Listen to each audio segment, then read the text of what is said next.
My name is Kostas Panagiotakis. I teach sociology at the City University of New York. It's great to see all of you here today. It's great to stand here in solidarity with our brothers and sisters around the world who are standing up against fascism. Greece is at the forefront of a very brutal experiment right now. It's the most extreme example of trying to resolve the present crisis on the backs of the people least responsible for the crisis, ordinary workers, ordinary citizens.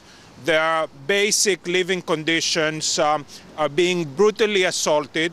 I just came back from Greece a few days ago, and the degree of poverty and misery that I saw, even at the very center of Athens, is more than I've seen before. So this is the context in which you have this rise of fascism. And you know, there is a lot of discussion in Greece about the similarities and differences between Greece today and the Weimar Republic, before the rise of Hitler.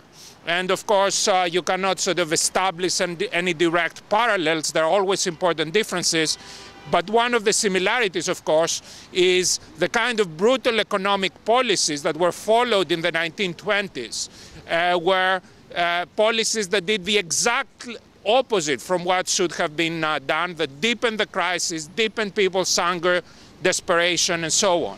And it is in this context that actually the government, the Greek government, instead of trying to diffuse the rise of xenophobic and racist feelings, they're actually doing their best to actually fund these feelings. So you have ministers who have said that the immigrant problem is more serious than the economic crisis in Greece. It's an economic crisis that is unprecedented. We're talking about the economy shrinking by 20% in the matter of a few years, unemployment that is close to 30%, young people unemployment is around 60%, and of course, and it's not an accident that Golden Dawn is especially strong among young people.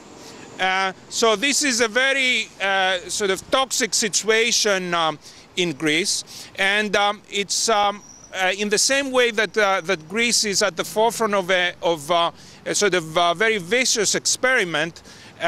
It's also a warning about what happens when there is a crisis, and this kind of crisis is resolved on the backs of people less responsible for it. So it's very important that people in Greece and around the world, we speak up against fascism, and we speak also against the kind of social and economic forces that have created a phenomenon like that in Greece. I mean, the fact that neo-Nazis would be so strong in Greece is insane. Greece suffered terribly during World War II under the Nazis. So it sort of shows you the dangers. The Germans, we keep saying Nazis.